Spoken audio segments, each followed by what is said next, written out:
சாட்சி கையெழுத்து யாரு? சாட்சி இருக்கு, கொஞ்சம் வழி விடுங்க. ஜோசப் வர்கீஸ் ஆற்காட்டை சேர்ந்தவன். இந்த நல்ல கல்யாணத்துக்கு சாட்சி கையெழுத்து போட எனக்கு ஒரு வாய்ப்பு கொடுங்க சார். இதோ இங்க கொஞ்சம் தள்ளி நில்லுங்களேன். வருவாங்கயா வெளியில, கொஞ்சம் வெயிட் பண்ணுங்க. இதுக்கு முன்னாடி பண்ண எல்லா வேலையும் நிறுத்திட்டு இனிமேலாவது நல்ல மனுஷனா வாழணும்னு ஆசைப்படுறேன். நல்லது. மந்திரிக்கு பிஏவா இல்லைன்னா என் வீட்டு நாய் கூட என்ன மதிக்க மாட்டேங்குதுயா. என்ன கைவிட்டுறாதீங்கய்யா. யோசிச்சு சொல்றேன். ஓகே, மீடியாவும் போலீஸும் எதையா பண்ணிக்கிட்டு இருக்கீங்க? மந்திரி வெளியே வர வழி வேண்டாமா? குரங்கு கையில பூபால கிடைச்ச மாதிரி இவங்கள அனுப்பதான். போங்க போங்க, வழி விடுங்க. போங்க சார், போங்க போங்க சார். மினிஸ்டர் வழி விடுங்க. இந்த ஏழை பொண்ணை கல்யாணம் பண்ணது உங்க அப்பாவோடைய பழைய ஃப்ரெண்டோடைய பொண்ணுங்கிற காரணத்தினாலயா? ஊருக்காரங்க எல்லாரும் பாக்குற மாதிரி ஒரு ரவுடியால கற்பழிக்கப்பட்ட இந்த பொண்ணுக்கு வாழ்க்கை கொடுத்தது மக்களுடைய ஓட்ட வாங்கறதுக்கு தானே? விடுங்க சார். ஏன் மீடியாவை இப்படியே ஹேண்டில் பண்றது? அந்த கேள்விக்கான பதில நானே சொல்றேன். மேல வாங்க அனந்தகுமார். என்கிட்டயே விளையாடுறியா சார்? உங்களை மாதிரி மீடியா ஆளுங்க என்ன வேணா எழுதலாம். தான் கூட பிறந்தவங்க பெட்ரூம் வரைக்கும் போய் பார்க்க இன்சல்ட் பண்றீங்களா? அந்த சர்க்கிள் இன்ஸ்பெக்டர் விஜயன் சார் வெளியவே வச்சு உன் தவடாவை நவத்தி விட்டுருந்தாருன்னா நீங்க என்ன பேப்பர்ல எழுதுவீங்க? ஹோம் மினிஸ்டர் அதிகாரத்தை தப்பா பயன்படுத்துறாருன்னு. அது அவ்வளவு மரியாதையா இருக்காதுல்ல. ஆனா அதே சமயத்துல தன்னோட பொண்டாட்டி அவமரியாதையை பேசும்போது புருஷன் ரியாக்ட் பண்றதுல எந்த தப்பும் இல்ல. ஐயா, நீங்க எதையும் பார்க்கல. அனந்தகுமார் எதையும் வாங்கல. தாடி இருக்கிறதுனால வடு கவர் ஆயிடும். பொண்ணு மாப்பிள்ளை கல்யாணம் முடிஞ்ச கையோட இங்க வர்றாங்களா? நான் ஒன்னு சொல்ற கேளு. அவங்க இங்க வந்தா நாங்க 2 பேர் வெளியே போயிருவோம். அதுல எந்த ஒரு மாற்றமும் இல்ல. அம்மா, அவங்க வந்துட்டாங்க.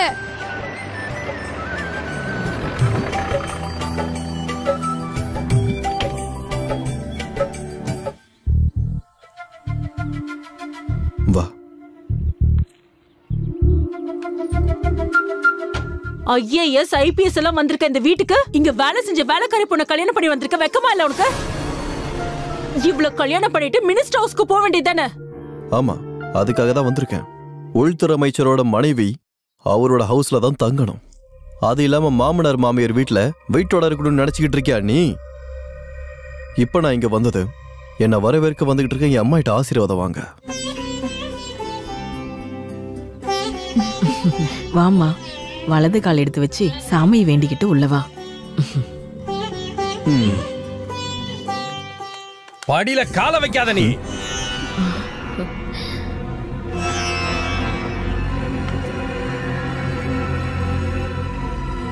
அப்பனை எதிர்த்து பேசி அவனை எதிர்த்து போட்டியிட்டு அவனையே தோக்கடிச்சு நீ மந்திரியாவே ஆயிட்ட. அந்த பகை என் மனசுக்குள்ள இன்னும் இருக்குடா. அது போதாதுன்னு ஒரு தகுதி இல்லாதவளை ஏன் விட்டு மருமகளாக்குற நீ? நீ எவ்வளவு பெரிய ஆளா இருந்தாலும் எனக்கு கவலை இல்லடா. அப்பன் கழுத்தை பிடிச்சி வெளியே தள்ளிட்டான்னு நியூஸ் வர்றதுக்குள்ள நீயே ஓடிடு. நீங்க என்னங்க பேசுறீங்க? வாய மூடுறி. அம்மா, இதையெல்லாம் எதிர்பார்த்த ஒண்ணுதான். இதெல்லாம் சொல்லிதான் இவளை நான் இங்க கூட்டி வந்தேன். உங்களோட நிறைஞ்சிருக்க இந்த கண்ணை பார்க்கும் போதே நான் நல்லாவே தெரிஞ்சுக்கிட்டேமா. அம்மா நிறைஞ்ச மனசோட என்ன வரவேற்பீங்க. என்ன அந்த ஆசீர்வாதம் போதுமா? அதுவே போதும்.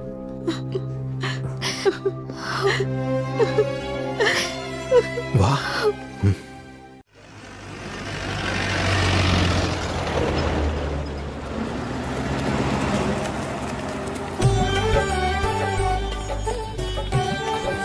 இந்த வீட்டுல அப்பா அம்மா பிஏ எல்லாமே நான் தான். நல்லபடியா வலது கால எடுத்து வச்சு வாமா. வாங்க. தள்ளி போங்கயா. கடவுளே, நல்லா இருக்கணும். எல்லாரும் அப்படியே இல்லைங்க. இனிமேலாவது அவங்களை கொஞ்சம் சந்தோஷமா வாழ விடுங்க. சரியா? மந்திரிக்கும் ஃபர்ஸ்ட் நைட் ரொமான்ஸ் நடக்கும் இல்லையா? ப்ளீஸ் எல்லாரும் போங்க. சொன்ன கேளுங்க. போங்க.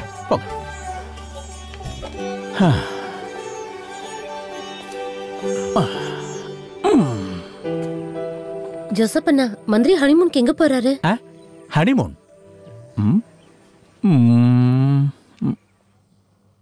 யோ, நீ பிடிச்ச ரவுடிங்களால இப்ப ஜெயிலே ஃபுல் ஆயிடுச்சு. 3 சென்ட்ரல் ஜெயிலையும் இப்ப ஹவுஸ்ஃபுல் போர்டு போட்டு வச்சிருக்காங்க. அந்த ரவுடிகளுக்கெல்லாம் சாப்பாடு போட உங்க அப்பாவா காசு கொடுப்பாரு? போலீஸ் அங்க போகணும் இங்க போகணும். இந்த வண்டிங்கெல்லாம் என்ன தண்ணியில ஓடுது நினைச்சியா? பெட்ரோல் போடணும். ஒரு தமிழ்நாட்டோட சிஎம் ஏன் சார் கோமாளி மாதிரி பேசுறீங்க? ஆமாண்டா, நான் கோமாளி, சர்க்கஸ் கோமாளி. ஏன்னா நீ தானே இப்ப என் ரிங் மாஸ்டர். இப்படி குதிக்க சொன்னா இப்படி குதிப்பேன், அப்படி குதிக்க சொன்னா அப்படி குதிப்பேன். ஒரு நாள் எல்லாம் என் கையை விட்டு போயிடும். நீ சொல்ற மாதிரி தமிழ்நாட்டை நம்ம ஆட்சி செய்யணும்னா ஃபண்டு வேணும், ஃபண்டு. உனக்கு ஒண்ணு தெரியுமா? கஜானாவுக்குள்ள கையை விட்டு பார்த்தா காலியா இருக்கு, வெறும் காலியா. எம்எல்ஏவுக்கு மந்திரிக்கும் அடுத்த மாசம் சம்பளம் தரணும்னா ஏடிபி வேர்ல்டு பேங்க்ல லோன் எடுக்கணும், தெரியுமா? இதான் பிரச்சனையா சார்? கஜானாவை நிரப்புறதுக்கு எந்த பேங்க்ல இருந்தும் லோன்ல எடுக்க வேண்டாம். நம்ம கவர்மெண்ட் கிட்ட கேட்டாலே போதுமே சார். அப்படின்னா நீயே போய் அங்க நில்லு சார். இந்த அனுமதி போதும் சார். Thank you sir. இதோ போயிட்டான். இதுக்கப்புறம் என்ன பண்ண போறானே தெரியலையே. இந்த சேர் என்ன விட்டு போக போகுது.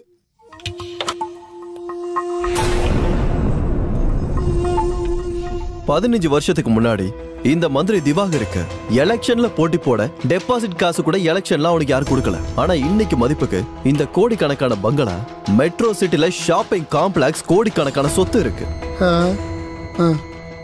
ராஜன் ஜோசப்ன்ற பேர்ல இவ்வளவு பெரிய 5 ஸ்டார் ஹோட்டல் அந்த ஆளுக்கு இருக்கு. அதுவும் 9 ஹோட்டல்ஸ். அதுவும் இந்த மாதிரி ஒரு ஆளு இல்லன்றதுதான் நிதர்சனமான உண்மை. பினாமி பேர்லயும் மத்த அட்ரஸ்லயும் நம்ம எக்ஸ் மினிஸ்டரா இருந்த எம்எல்ஏ கோபாலகிருஷ்ணனோட ப்ராப்பர்ட்டியை தான் நீங்க இப்ப பாத்துக்கிட்டு இருக்கீங்க. கிட்டத்தட்ட 100 கோடி மதிப்புள்ள இந்த சொத்துகள் சரியான உரிமையாளர்கள் இல்லாம இருக்கிறதுனால இந்த சொத்தை கவர்மெண்ட் நாம எடுத்துக்கலாம். கொஞ்சம் நிறுத்தியா? நீ லைட் ஆன் பண்ணு. நீ என்னதான் நினைச்சுக்கிட்டு இருக்க?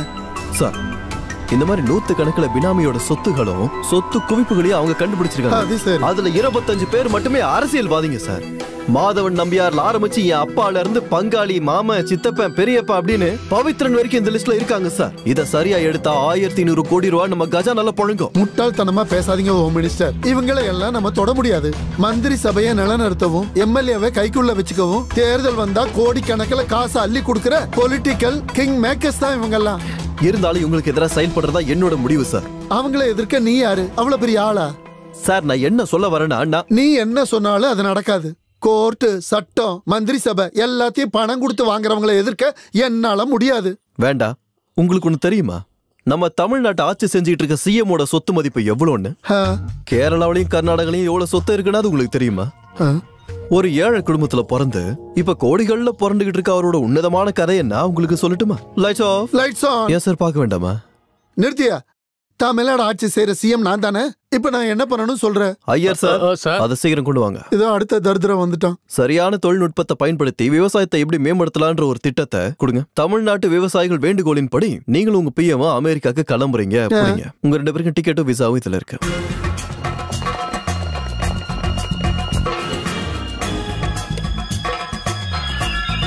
திவாகரன் சார், வேற ஏதாவது நீங்க சொல்ல வேண்டியிருக்கா? எல்லாத்தையும் நோட் பண்ணிக்கோங்க சார். நீங்க இங்க ஒரு சைன் போடுங்க.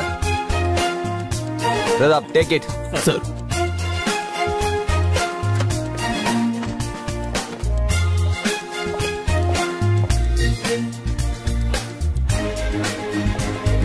யாரும் வெளியே போக கூடாது. Come on search. Search. So அந்த டாக்குமெண்ட் என்னாச்சு? Mister Pavithran, we want to search your office. என்னாச்சு? இந்தாங்க search warrant. Take a look. அந்த லாக்கரோட கீயை கொடுங்க. லாக்கர் ஓபன் பண்ணு.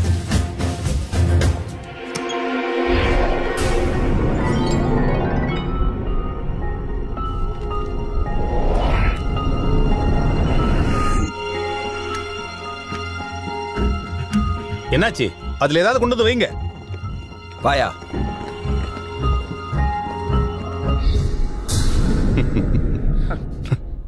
யார் என்ன சொன்னாலும் ஹோம் மினிஸ்டர் ராஜினாமா பண்ணணும். 5-6 கோடி செலவு பண்ணியாவது இந்த கேடிஎஃப் கட்சியில நம்ம மாற்றத்தை கொண்டு வரணும். அதை செஞ்சுட்டு அப்புறம் அவனை அடிச்சு வெளியே விரட்டணும். அதுக்கு காசு எங்க இருக்கு? வீக்னஸ் பார்த்து அடிச்சிருக்கான். விஷத்தை வாங்குறது கூட என்கிட்ட காசு இல்ல. எல்லாத்தையும் கூட்டி பெருக்கி கஜானால வச்சிருக்கான். எனக்கு 10 கோடி ரூபாய் போச்சு. என் சொத்து எல்லாத்தையும் பறிமுதல் பண்ணிட்டாங்க. கொஞ்சம் மெதுவா பேசியா, வெளியே கேட்டா உள்ள போயிடுவேன். ஓ, திருட்டு பணம். அவனை போட்டு தள்ளிடலாம். அதுக்கு தேவையான ரவுடிங்க கூட நம்ம தமிழ்நாட்டுல இல்ல. எல்லாரையும் தூக்கி உள்ள போட்டுட்டான். ஒருவேளை நாம யாரையாச்சும் வெளியில எடுத்தா கூட அவனுங்களை போலீஸ் என்கவுண்டர்ல போட்டுரும். நீங்க சொல்றதெல்லாம் அவ்வளவு ஈஸி கிடையாது. அவனோட சின்னத்தோட குணம் என்னவோ அதபடி தான் நடந்துகிட்டு இருக்கான். காட்டுல யானை, பூனை, மானி எல்லாம் இருக்கும். ஆனா காட்டுக்கு ராஜா யாரு? சிங்கம். அது யானையே வந்தாலும் அடிச்சு தெரிச்சு ஓட விட்டுரும் தெரியுமா? ஓ, அதுக்கு எதுக்கு எடுத்துக்காட்டெல்லாம் சொல்லிக்கிட்டு இருக்க? கல்வி அமைச்சருக்கு கல்வியில சொன்னா புரியும் நினைச்சேன். அவன் உண்மையிலே பெரிய ஆளு.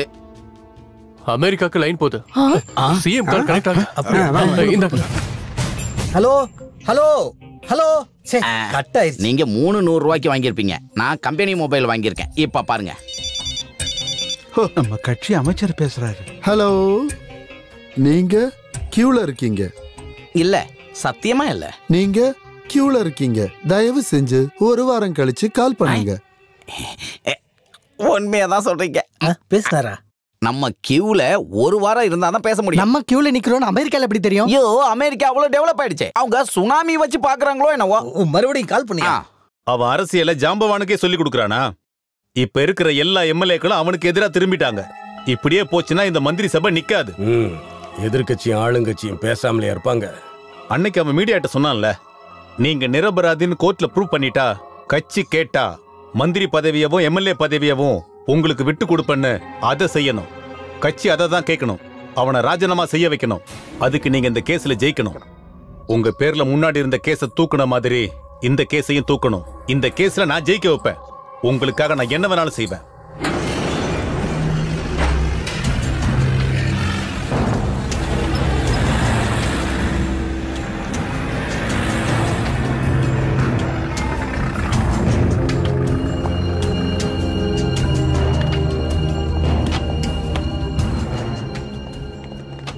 சார், இன்னைக்கு காலைல தான் நடந்துச்சு.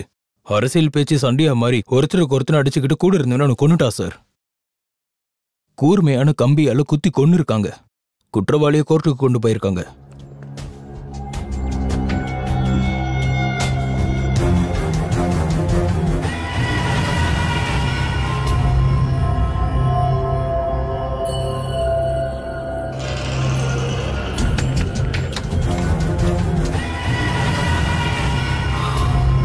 இதை பார்க்கும்போது இந்த கேஸ்ல இருந்து அப்பாவை கடவுள் காப்பாத்திட்டாருன்னு சொல்லணும், இல்லைன்னா அவர் ஏமாத்த முயற்சி பண்ணியிருக்காருன்னு சொல்லணும். பிரசாத் கொலை கேஸ்ல முதல் குற்றவாளி கொல்லப்பட்டதால இரண்டாம் குற்றவாளிக்கும் முதல் குற்றவாளிக்கும் இருக்கிற சம்பந்தம் இந்த கோர்ட்ல ப்ராசிக்யூஷனால நிரூபிக்கப்படாததனால இரண்டாம் குற்றவாளி பாலகங்காதர மேனனை இந்த கோர்ட் நிரபராதி என்று விடுதலை செய்கிறது.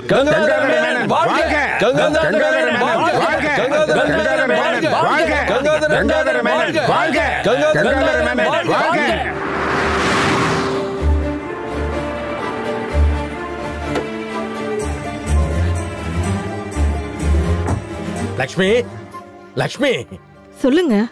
கேட்டியாடி? நான் கேஸை ஜெயிச்சிட்டேன். நான் நிரபராதின்னு கோர்ட்டே சொல்லிடுச்சு. மீடியா ரிப்போர்ட்டர்ஸுக்கு முன்னாடி உன் பையன் வீரவசனம் பேசினால, நான் நிரபராதின்னு ப்ரூவ் ஆயிட்டா அமைச்சர் பதவியை தூக்கி எறிகிறான்னு. அவன் பதவியை ராஜினாமா பண்ண சொல்லிடு. உங்களுக்கு என்ன பைத்தியமா? பைத்தியம் தாண்டி. அதிகாரம் கையில இல்லாம பைத்தியமே பிடிச்சு. இல்ல, நான் தெரியாம கேக்குறேன். இவ்வளவு நாள் மந்திரியா இருந்து உங்களுக்கு ஆசை தீரலையா? இல்ல, எனக்கு முக்கியமானது அதிகாரம், மந்திரி பதவி. அதெல்லாம் உனக்கு எங்கடி தெரிய போகுது? நான் மந்திரியாதான் வாழணும், மந்திரியாவே சாகணும். உனக்கு தெரியுமாடி, அதிகாரம் பறிக்கப்பட்டதுல இருந்து நான் தூக்கம் இல்லாம தவிச்சிருக்கேன். மறுபடியும் மந்திரி ஆகணுங்கிறதா என்னோட வெறி. அத பத்தி நீங்களே போய் நேரா சொல்லுங்க. ஏன் நீ சொல்ல மாட்டியோ? என்னால போய் சொல்ல முடியாது, அவ்வளவுதான். மந்திரி பதவி போனதுல இருந்து உனக்கு நான் வேண்டாதவன் ஆயிட்டேன். என் பேச்ச கேட்காதவங்க எல்லாம் அவன் வீட்டுக்கு போய் தொலைங்கப்பா. மிச்சம் இருக்கிற வாழ்க்கையை அவன் கூடவே வாழு. அப்பா, ஏன்பா இப்படி? ஊர்ல இருக்கிற எல்லா மக்களும் அவரை தலையில தூக்கி வச்சு ஆடுறாங்க. இப்படி ஒரு மந்திரி கிடைச்சதுக்கு பெருமைப்படணும். தன்னை விட மகன் பெரிய ஆள் ஆகணும்னு எல்லா அப்பாவும் ஆசைப்படுவாங்க. ஆனா உங்களுக்கு பொறாமப்பா. பையன் உங்களை விட பெரிய ஆள் ஆகுறான்ற பொறாம.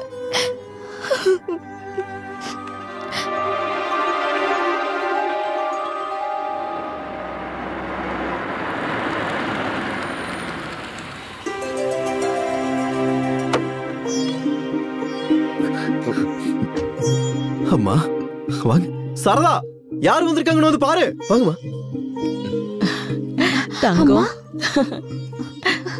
போய் அம்மாக்கு ஒரு டீ போட்டு கொண்டு வா. உன் கை பக்குவத்தை தெரிஞ்சுக்கிட்டுமே. வாங்கம்மா. நீங்க வர்றதுக்கு அப்பா பர்மிஷனே கொடுத்திருந்தாலும் கூட நீங்க இங்க வந்ததுக்கு ஒரு காரணம் கண்டிப்பா இருக்குமே. என்ன ஏமா முகம் ஒரு மாதிரி இருக்கு? இது சந்தோஷப்பட வேண்டிய நேரம் தானே. அப்பா கேஸ்ல ஜெயிச்சிட்டாரு. தன்னோட மகன் ஹோம் மினிஸ்டர். நான் வேற வீட்டுல தங்கி இருக்கன்றதை தவிர்த்து உங்களுக்கு வேற எந்த பிரச்சனையும் இருக்காதுன்னு எனக்கு நல்லா தெரியும். சொல்லுங்கம்மா, என்ன விஷயம்? உனக்கு எதுக்குடா இந்த மந்திரி பதவி? நீ ராஜினாமா செய்யணும்.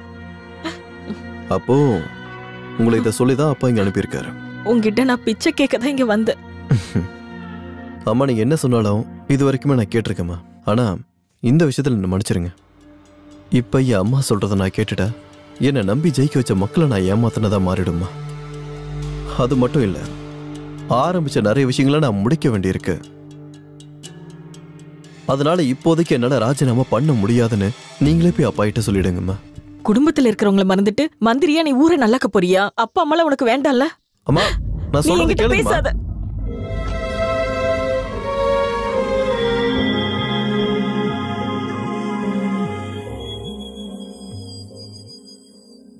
இல்ல, அவன் ராஜினாமா பண்ண மாட்டான்.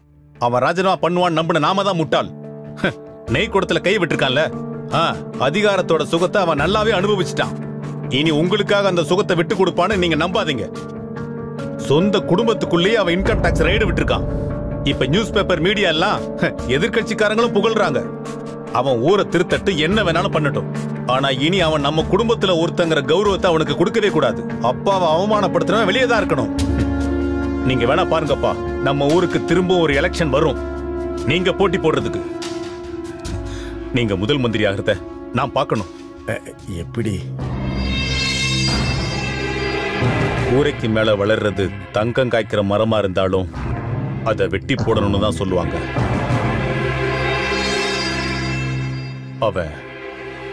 அவன் இருக்கவே கூடாது.